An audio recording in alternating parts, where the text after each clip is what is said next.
welcome to the Serpent Temple YouTube channel. We are going to be looking at the Bloodstock 2023 lineup today, and we're going to be going through some of the bands and saying who we're excited about because it's a great lineup. It's a very good lineup. So off the back of a successful Bloodstock 2022, which was scorching hot, not quite as hot as Hellfest, which we'll be covering also at some point in a separate episode. Indeed. But it was, I'm hoping for slightly more conservative weather this year, I think. But this year, it's looking very fucking good, especially for my tastes. So I think we'll start off with the headliners. You've got Killswitch Engage. Nice.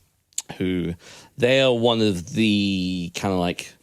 Do you remember, like, at the turn of the millennium, you had, like, the whole new wave of American heavy metal thing that was going on? So there was a lot of bands that were getting a lot of, like, hype and backing in the scene. It's like Killswitch, Lamb of God, like, Unearth, Shadows Fall. Like, I actually, like, I think, like, a lot of the old school metalheads were quite adverse to that because I think when bands in the scene get an obvious push, like, it's often not undeserved, but you think, like, there's other bands out there that are kind of, like, doing shit that might be a bit more exciting. But I personally loved all those bands, and that's how the era I came up in. So it's going to be a massive nostalgia thing for me to see Killswitch live. And I've never seen them live. So, and apparently they put on a good live show. Cool. So. I've never seen them live either. I never got into them. I was, just a bit elitist, I guess, when I was that young. So I think that's why I didn't really listen to them. That's fair. I think... Yeah. And the thing is, what's interesting about Killswitch is they are kind of like a different era of metalcore, to be honest. Yeah. They're what I would consider to be almost like the second wave. First wave would be bands like Converge and Norma Jean, who had like more of a foot in hardcore and like more kind of like angular, kind of like dissonant, punky riffs. They are part of like the second wave, which was heavily inspired by At the Gates. So it's like there's a massive amount of like melodeath and like sort of twin lead guitars and like, you know, just that melodic death sound that was really... just prominent in the metalcore scene at that time, like a lot of verse chorus, like simple song structures, but like Killswitch were the best at it, in my opinion. So their second album, Alive or Just Breathing, is still, in my opinion, probably the best metalcore album still. And like it'd be great if they were doing like an album show of that, because I'm not too familiar with some of the later material. They did have a pretty famous frontman change. So after Alive or Just Breathing, Jesse Leach, the frontman, left and was replaced by Howard Jones. So Howard Jones was on their third album, End of Heartache, and he's also got an absolutely amazing voice. His clean voice is actually ridiculous. Cool. So he is... It's cool because there was always the debate in the scene, who's better, Jesse or Howard, and Howard eventually left, and Jesse is now back in the band. So it's a brief history for anybody that wasn't aware of the of Killswitch Engage's vocalist timeline. I feel thoroughly educated. A band that I wasn't too elitist to listen to, however, when I was in my early teens, is In Flames. Ooh. Yeah.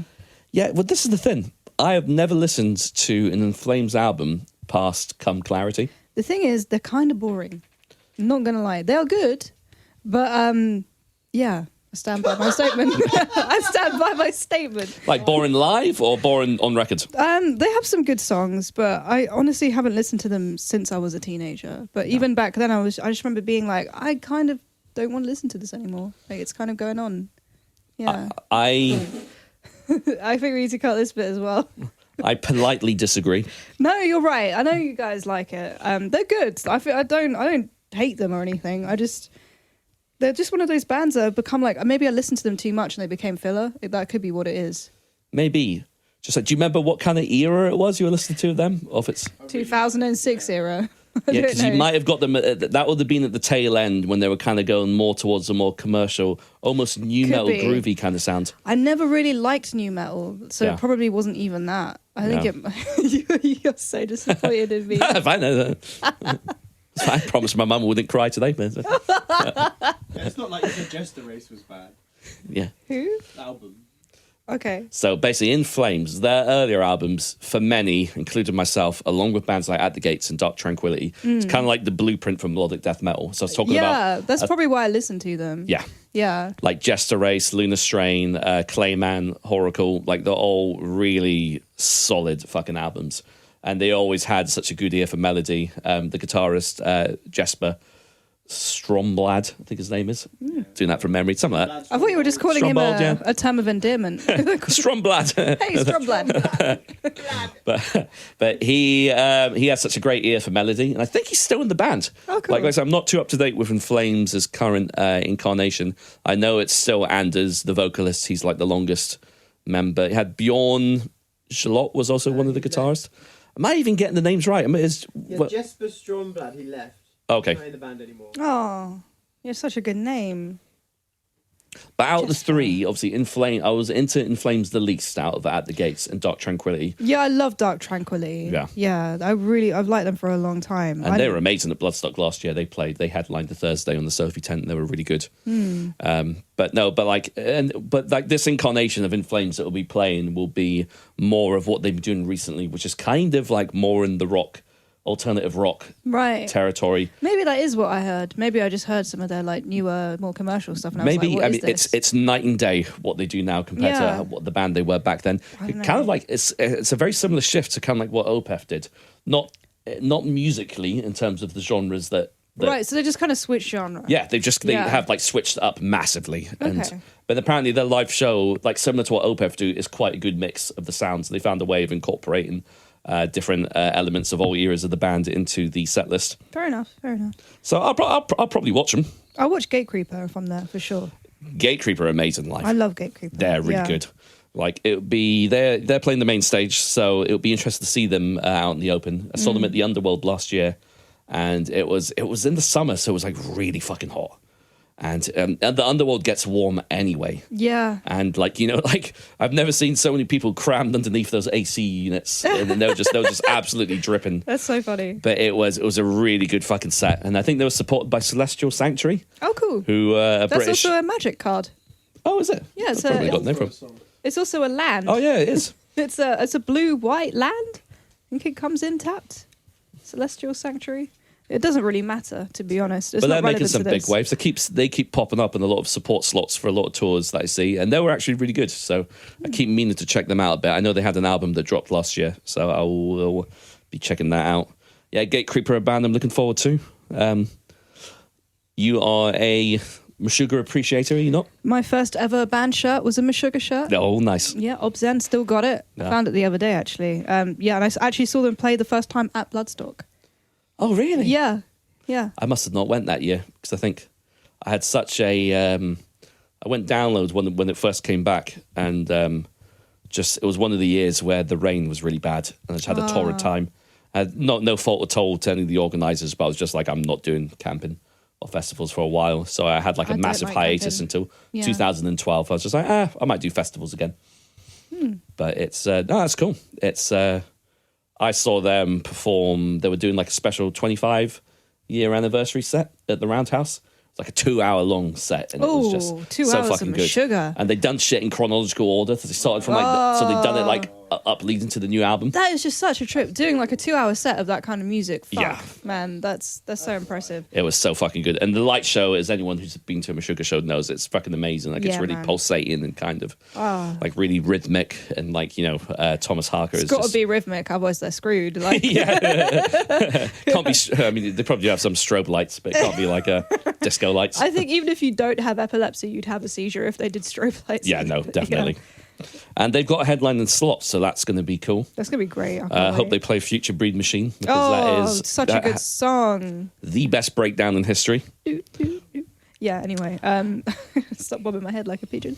Triptychon performing Celtic Frost, that's going to be amazing. And that's wild, actually. That's because one thing Bloodstock is not really known for is doing like kind of like special sets, like kind of like the Roadburn kind of thing that Damnation were also doing last year. So that's going to be quite wild, and I think that's actually going to be some good business for them. Because as we know, I still think there's a lot of people out there who would be massive Celtic Frost fans that haven't made the jump to listening to Triptychon yet. Which is essentially, I mean, it's a continuation of Celtic Frost, so listen to them. They're really fucking good. Yeah, like those albums are amazing. Like fucking like the track Altar of Deceit off their second album. I'm not even going to try and Melina Casmata, I think, is their second album.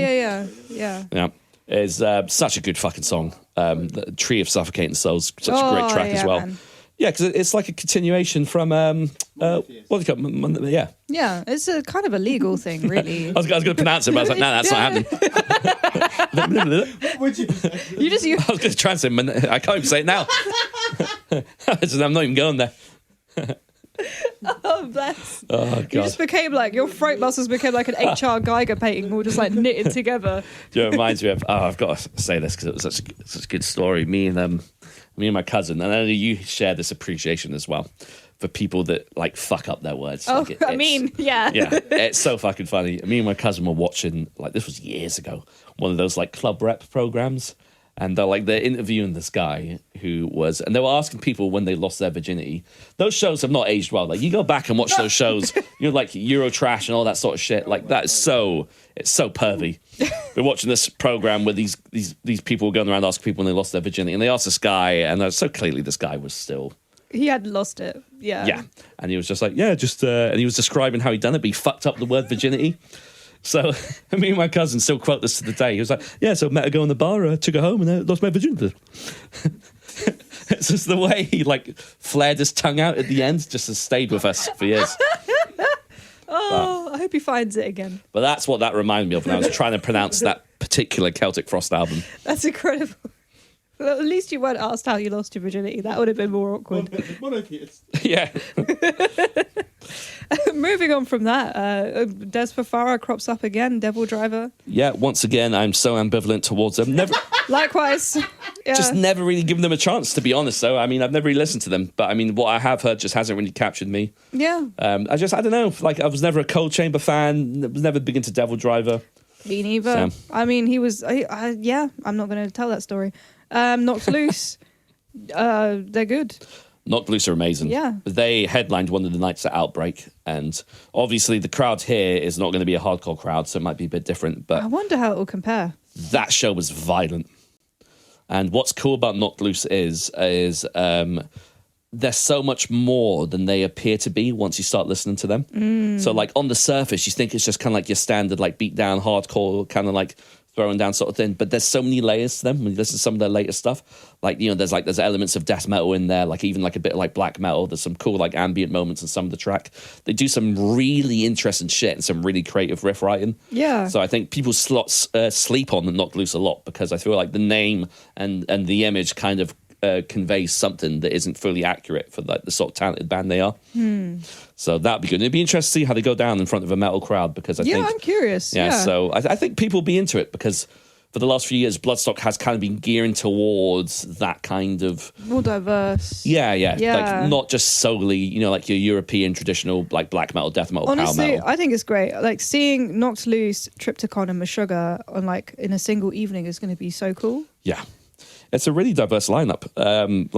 It's I just realized you're going through it. That you've got the actual like proper running times of the. I've just got the loose band one, which has just got them all jumbled together. I'm on the website. Yeah, Cool. yeah. I mean, the only thing I'm worried about is Zealand clashing with any of those three bands.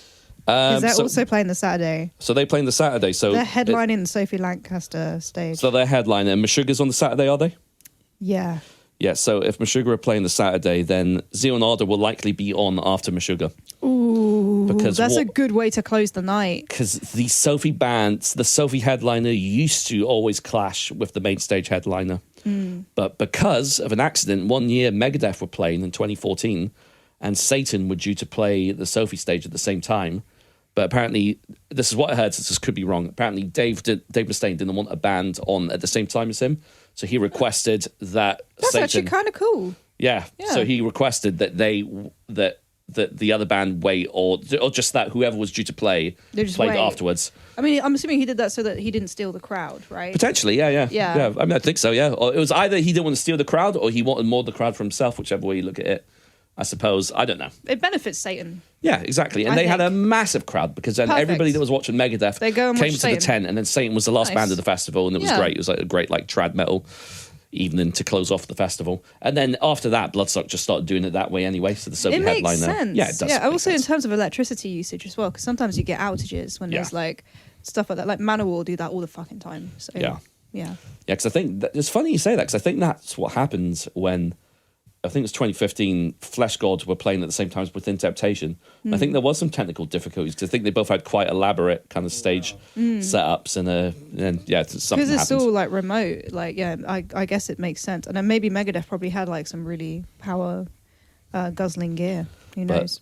But hopefully there isn't a clash there because that would be a brutal one, to be fair. It would be brutal, Because I've never seen Zealand or... I really want to see them. But I haven't seen Meshuggah in like over 10 years. It's funny because they actually support Meshuggah at the Royal Albert Hall. So it's like, Quite poetic. Yeah, they're probably on the same booking agent. That's probably why they're on the Potentially, same yeah. lineup. Yeah. Might be the same. They might both be Nuclear Blast. I'm only basing this off the fact that I know Meshuggah were definitely Nuclear Blast at some point. Yeah. I don't know about now because I Interesting. don't really keep up to date with like who's on what They label. got a anymore. lot of bands, Nuclear Blast and Century Media. Century Media and Napalm just seem to be taking up a lot of bands at the Yeah, moment. Napalm is a name I keep seeing more and more these days. I feel like I've seen more and more I bands think on Cryptic that label. Shift just signed to them or Nuclear Blast. Yeah. I can't remember which one. I Yeah. know Jesus Piece just signed to Century Media, I think. Cool. Which is I wonder cool. if they're all subsidiaries of something bigger. Potentially. But it's a good sign. It's a really good sign that a lot of bands are getting signed right now. Yeah. It means that like people do think that there's longevity to the music scene, which is what we need after all this crap. that they've Well, I gone feel through. like shit's coming back. You know, Yeah. most of the shows I've been to have been either sold out or had really good crowds. Yeah. And I think, there's one thing you could say about like the heavy music community is the fact that they've always been such supporters of the live scene. Totally, it's so important. And it's Yeah. like, and you don't really see it. And I mean, I'm not really a fan of, like an ardent fan of many other genres. So I'm sure jazz has got a very dedicated scene as well. Yeah. As does like hip hop and stuff. But like, I feel like, metal scene, it's got such a community feeling to it. Like it's quite a tight knit community, which has its positives and negatives. But it's overall, like, I feel like everyone was just so glad that shows were happening again. And I feel like things are going from strength to strength. Obviously, there's still a lot of logistical nightmares to work out, especially everybody traveling from places like the States, for example. Like, it's hard for these bands to even break even. It was hard for them to break even pre-pandemic. Yeah. So, like, a lot of these guys are just saying, like, well, we can't afford to run a tour at a loss. So, It's true. Like performing shows is more like a marketing exercise now than it is like a money-making thing. yeah. Interestingly. Yeah. Yeah. Well, who's next? Crowbar? Love Crowbar. Yeah. Kirk Weinstein, absolute riff master. Yeah. Well, had he gave. And The goods. I enjoy and seen them like that. Fucking hell. This is why we don't film episodes back to back. I enjoy it. the language systems are going. We're shutting down. Celtic Frost has just ruined me. It just, Nice. but no, it's they're really good. Seen them live a few times. I think they played either last year or 2021. They were playing. They supported. Who did I see them support? I was going to say Demolich, but it wasn't Demolich. It wasn't It was Demolich. Mithras and who else was it that was supporting? Concrete Wind. Concrete Winds. Oh, they're actually quite good. I keep meaning to check out Concrete Winds. Fucking hell, diabolical. I keep meaning to cheek out. This is great. Sounds like something you do before, like some prep you do before you start squatting. So I was like, I'm just going to cheek out first. And Let's get your squat plug in. I'm assuming SA is Sonata Arctica, right? Am I making that up? This one, Sacred Reich. No, SA. There's a band I don't know called who the SA. fuck that is. Oh, Seething Akira. Okay, because I've got the logos, but not the band names. I think they're like a new metal band. It I've looks seen the new name a few metal. times. It's either new Sounds metal like or a new metal. thrash. It could be thrashy. I feel That's like I've seen. I feel like they're blurb a few times. Oh, you can actually click on them and it tells you about the bands. Seething Akira. I feel like they're new metal. I'm pretty sure I've read a blurb about them at some point. And they've got like, this kind of electronic, kind of tinged new with an umlaut vibe about them. They're a 6-piece electronic new core band Yeah, that's New pretty spot on. Core. from Portsmouth. Portsmouth. I didn't realise they were British. New Core from Portsmouth. There you go. Never listened to them, but that's something a bit different. You're not going to Yeah. get too much of that on the lineup this year. No, or Megadeth are playing on the Sunday. Yes. Yep. Yeah. Supported by Halloween. That'll be fun. Oh, was it Halloween subbing? I see. In my head, I thought Halloween was subbing behind before Meshuggah, but it's before Megadeth. They're on Sunday before Megadeth. That's great because it gives me something to look forward to on Sunday because it's always the weakest day for me. So that'd be great. And I know in my friend group, I'll probably be watching Halloween alone because no one else likes them. I mean, so. if we're there, we'll be watching them. I love Nice. Halloween. They're so good. Decapitated, they're going to be great. Yeah. Sepultura, you could loudly exclaim that they're really close by. Because when we were at, what show were we at? Oh, He got shit! in that. It was at, Yeah. Oh, is it okay. It was a fucking. It was the Death Fest. UK Death Fest. Yeah, Yeah. we went to see Hellhammer. Hellhammer. We watched them sound check, yeah. We watched Sacramentum as well. They were good. Yeah. Sorry, I don't mean to be so insulting. That was legit, like, not intended to be that bitchy, but it came out really I can he won't be there, but if Igor Cavalier is nearby, I'll make sure to proclaim loudly proclaim Jesus Christ. Proclaim. I'll make sure I proclaim. The proclaimers. That's incredible. Rigor Cavalera. Forgive me, I haven't spoken this much for like 3 months. We gotta do the pod more often, man. Oh, this shit is wild, man. I don't know what is going on. I feel like there's a great interview of Jeff Walker from like the Headbangers Bowl, and he's obviously got like dry mouth. He keeps licking his. I feel like him at the moment. I feel like the more I fuck up my words, the drier my mouth is getting. Do you want some water? I'd love some water. Yeah, Some water. My mouth is dry We as need shit. to hydrate Floyd. That's actually really dry. Oh, bless you. Oh god, Oh, no. good times. Good times. Where are we up to? We'll keep going while Shem fetches you some sustenance. Sepultura, Ugly Kid Joe. I don't know who they are. That's a weird fucking booking. Ugly Kid Joe, God, I don't even know how to describe them. From California. They had a big hit called Everything About You. It's one of the only tracks I know. They covered that Cat in the Cradle song. Yeah. Cat's in the cradle with a silver spoon. Probably got the lyrics wrong, but that's how the melody goes. I know what you're talking about. Apparently they have lots of styles, including southern, funk, rap, hard rock, and thrash, which is a lot of very different things. Thrash funk. Thrash funk. I would listen to that. Yeah, fair enough. Yeah, I mean, I might give them a bit of a listen closer to the time, see if it tickles my fancy. Yeah. This is the first time they played live in like years. No way. Which I think maybe even like just under 2 decades. Good lord. So I think this is quite a big coup for them. I know Vicky's a big fan of them. Fair enough. All Hail the Yeti, another band I've not... Don't know, never listened to them, seen the name. Couldn't tell you anything about them. Apparently they're influenced by I Hate God, Down, Crowbar, and Pantera, which is a lot of bands. Oh, that whole Nola thing. Yeah, I guess that's it. They look kind of Nola-y. Cool. Yes. I'll be getting my Nola fix with Crowbar. Nice. Oh, I think the cat's in the house because I can hear my mum nice. crooning a cat. And then there's an incomprehensible logo. Ooh, hi. No idea. UNESCO. Oh, it's Mongolian fruit singing. No way. Yeah, that'd be cool. Shit. So Sounds good. That's their take on like, getting the interest in like Mongolian music, and that's cool, man. Nice. Yeah. Couldn't afford the Who, yeah. I didn't want to say it, but I'm glad that they're getting some exposure. And then Dead Label, who I also do not know. Seen the name, pretty sure they're death metal bands. Seen the name knocking about on the scene, but I couldn't tell you anything about them. They're Irish groove metal titans, apparently. Oh, nice. There you go. Yeah. But I'll probably check that out. Fit for an Autopsy of Playing, one of the more progressive deathcore bands out there. They do a lot of interesting, cool shit. Will, the singer, is Will Putney, I believe his name is. He's also involved in that supergroup project. Oh, what are they called? It's got the guy from Counterparts. End. Thank you. Mm. So my mate Paddy saw them live at the Boston Arms Music Room, said that was one of the most raucous gigs he's been to. Wow. But Fit for an Autopsy, really good band. Why are Gutalax playing Bloodstock? I mean, I'm going to go watch them, but... Yeah, so they'd be on the Sophie stage, right? I had no idea that they were playing... Why? There's quite a few interesting bands on the Sophie stage this year. You've got Biohazard. Biohazard and I'm Gutalax. so excited for Biohazard. They're cool. Well, the last time they played, that was on the main stage. They had a massive stage invasion. It was super cool. The bassist of Gutalax is called Kebab. Kebab. Yeah. I mean, I don't know, like, all their songs are about poo, so that's why I'm a bit surprised. You sometimes get a few gore grindy kind of brutal death metal bands playing Bloodstock. Yeah, fair enough, man. I mean, I've actually always wanted to see them live, so... Yeah, that'd be good. That'd be interesting. It'll be interesting. So definitely more like a brutal assolt kind of band. Or like I get you. They're from the Czech. Or Obscene Extreme. They're Czech Republic guys. King 810 are playing again. Well, that's so unsurprising, basically. Fair, like, they always book them, so... Yeah, so I think they played once before. I think Vicky's close friends with David Gunn. I think, they're just fans, which is, if you like a band and you book them, then... Yeah, I think the guitarist actually didn't get through customs last time, No. I believe. So just the bassist, the drummer and the vocalist on stage. Oh, so that's probably why they're doing it. Okay, yeah, maybe it's just because I think it was some bullshit. There was like some shit got held up in customs.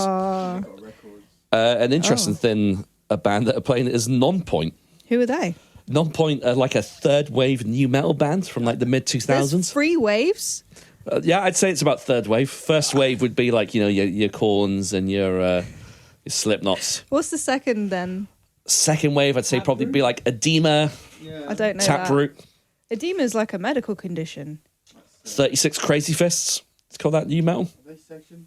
Well, I would have thought 9 Point is around that kind of Oh, they might be second, Jeff. Yeah, I'd say I maybe. really don't know much Let's say about for new argument's metal. sake, there's only 2 waves of new metal. Oh, okay. They'd definitely be the second wave. They're kind of a bit like Seven Dust. They've got like a bit. Got some rap elements to the music. But the reason I know the band and some of their songs is because the WWE games used to always use their songs for the soundtracks. Cool. So there's like 3 songs that I know, like every word to, because they'd always be playing in the background of the WWE games. Where I spent 5 hours making myself as a wrestler, That's amazing. and it was. It's funny, I'd always make him like super tall. He'd be like 7'4", like super massive. And I was just living vicariously through a WWE create a wrestler function. If there was like a drug where you injected it into your groin and then you just became part of like a wrestling game, I would take it. Yeah, It would be cool. like a Black Mirror episode. It would be terrible and ethically like really weird, but I would love to experience that. That'd be sick. Yeah. It's like how they do the game as well. They get one of the wrestlers. It used to be the Hardy Boys. Sorry, excuse me. They would get them to do mocap, and they'd be the ones doing all the moves. And that's so cool. It's quite cool because they do a really good job of like capturing like how accurate like all the mannerisms and like certain like things that they do while doing the move, like just movements and shit. Like it always. I've not played the wrestling game for a very long time, but like some of the earlier games, some of the most fun you can have while playing a game. But yeah, that's why I'm familiar with Nonpoint. Fair enough, man. Yeah. So that was an interesting booking. Didn't know they were kicking about still. My favourite booking is Church of the Cosmic Skull. Yeah, that's going to be cool. That's going to be really, really cool. That's Yeah. a good book and something a bit different as well, I Yeah. think. I mean, interviewing Caroline last year was like one of the best things. Yeah, no, that was Yeah. a really good interview. Yeah. Totally. Yeah. Who else is that? Is that Tuskar? Tuskar are great. Tuskar are playing. Casket Feeder are playing. They're a really good kind of like Sick. kind of like hardcore influenced death metal band. They were actually playing the second day of the Reality Unfolds, the hardcore old day that I went to, but I just couldn't make it to the second day. But they also played Bloodstock in 2021 on the new Blood stage, and they put on a really, really good show. So I'm glad to see them back on the Sophie stage. So I think that's going to be looking forward to that. And who else is playing? Yeah, a lot of bands I've never heard of. There's no point mentioning them. Frozen Soul are playing. There's a band called Brothers of Metal I've never listened to. There's 8 members, and they come from a place, but I'm pretty sure it's like a Manowar worship band. That's what I was thinking when you said it. Oh yeah, that's picture's definitely amazing. looks like a Manowar. I can't wait worship to band. see them. That's brilliant. Prophecy of Ragnarok is the name of that album. Nice. Yeah. I think that's more or less all the bands announced at the moment. The lineup is more or less complete at this point, I would say. Yeah. Cool. And that will be taking place the 10th to the 13th of August. So it's one of the years that doesn't clash with my birthday. Oh. So it's like it interchanges. So one year it clashes with my birthday because it's the week before, and the next year it's the other one. So It's not almost like I like- really celebrate my birthday anyway. Oh. But it's sorry, You that do sounded have really you do have a tragic, didn't it? I know you have like a cup of coffee, right? Well, That's what your I used treat. to do was I gave up caffeine in 2013 for anyone interested, and it was the best thing I ever did. But so what I would do was, because I didn't want to deprive myself of joy all year round, was I would have a cup of coffee for one on my birthday, one on Christmas Day, one on New Year's Day. But what I do now is I don't have them on those days anymore. And I just have them when I'm at a festival. Oh yeah, So I that feel makes like sense. it You just- kind of need it. Exactly. Yeah. Because I do fucking need it, to be honest. Now Now that I'm at the midway point of the 30s, I just feel like it's like I've not taken the necessary steps to ensure I can survive a festival period without some form of stimulant. that is something I have noticed. There was like a kind of a 2-year break between me going to like a proper metal festival, and I got so tired at Hellfest. I was like, I want to go to fucking bed. tired. And the thing is, Yeah. I don't know. Kudos to you guys for surviving Hellfest. It was a 2-week Hellfest, to be fair. Yeah. Yeah, it was long, and it was like 10 degrees warmer than Bloodstock was, and that was unbearable. So I can only imagine how fucking tiresome. And you guys were out there like fucking securing all these amazing interviews and working your magic, getting access to certain places. Yeah. Access. I was just trying to survive. Like I wasn't doing anything Serpent Temple related at Bloodstock. I was just like fucking hiding from the sun. I think if you're camping, it's harder though. We weren't camping. Like Shem would have to drive for like an hour and a half, but to be honest, it was kind of worth it. Oh, okay, that's fair. So the only band we haven't mentioned, main band on the lineup, is Anthrax, who I've never been the biggest fan of, but it's a good time if you like Anthrax and you like thrash music. They put on a good show. Yeah. Got a few sing-along hits. Indians, Caught in the Mosh. What's the other one? The other big one. I really don't know. No, I can see the panic in your eye. Don't ask me. They're two of the big ones. I can't name 3 Anthrax songs. Yeah, they're always the least favourite of the big 4 for me. So I never really listened to them. Like if I have, I've forgotten, I'm afraid. Yeah, no, it's well, I've been telling you guys I've been making a conscious effort to do revisit a lot of the classic band's entire discographies. Yeah. So I finished Black Sabbath. Oh yeah. Which was interesting. Like the Tony Martin albums in the 90s are not as bad as people would have you believe. Interesting. Like they're actually quite good. Like there's one album, Tear, which is really good. And just they're actually not bad. Like overall, it is like listening to different bands across the discography, because they did have a lot of membership changes.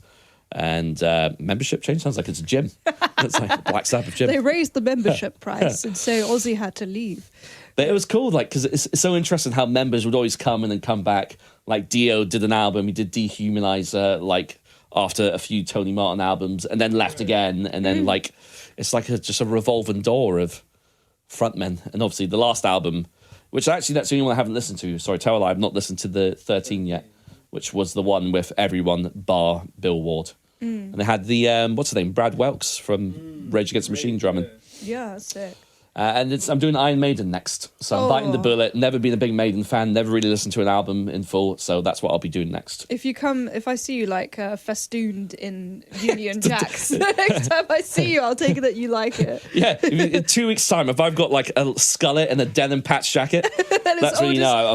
This patch jacket only has Iron Maiden patches. Yeah, a legit thing that I have seen many times. Just kind of like a massive Eddie tattoo on my arm. Oh my goodness, go for it. So I'll let you know. I'll keep you updated on that. Yeah, I mean, no shade on people who like Iron Maiden, but I don't like Iron Maiden. Yeah, it's just never been my thing. Now, I'm going to give them a shot, though, because I feel like I can't really call myself a fan of this type of music if I haven't.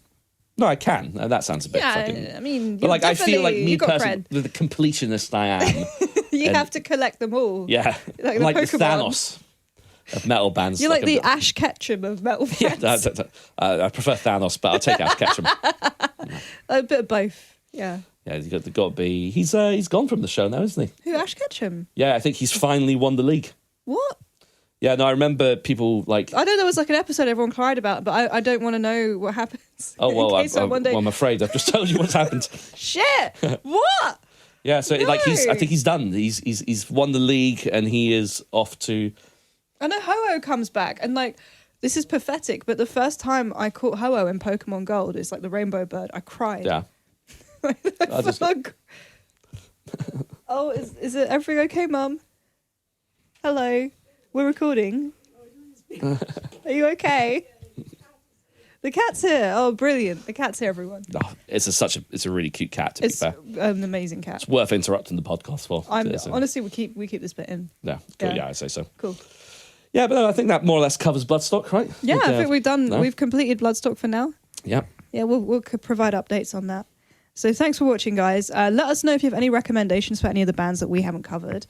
Feel free to like and subscribe, because that would be really nice and we'd love that. And we reply to our comments.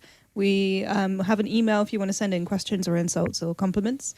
It's going to be in the description of the video because I can't remember it off the top of my head. But yeah, thanks for watching. Till next time. Bye. Nice. Peace.